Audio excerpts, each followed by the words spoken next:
রাধে রাধে বন্ধুরা, good morning, back to my আমার Facebook channel. বন্ধুরা, তোমরা যদি এমন ধরনের কোনো জিনিস করতে চান, প্লিজ অবশ্যই কমেন্ট করে আমাকে জানাবেন। জামা, কাপ, লাভ, এখানে সব কিছুই করা হয়। যদি কেউ করতে চান আমাকে অবশ্যই কমেন্ট করে সবাই জানাবেন।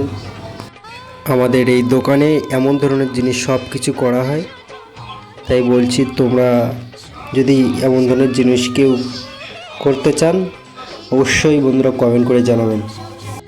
সেই সাথে বলি ঠিকানা দক্ষিণ 24 পরগনা, আমতলী বাজার, হাই স্কুলের পাশে। তোমরা এলে সব কিছু পেয়ে যাবেন। রাধে রাধে বন্ধুরা, গুড মর্নিং সবাইকে, বাই বাই বন্ধুরা।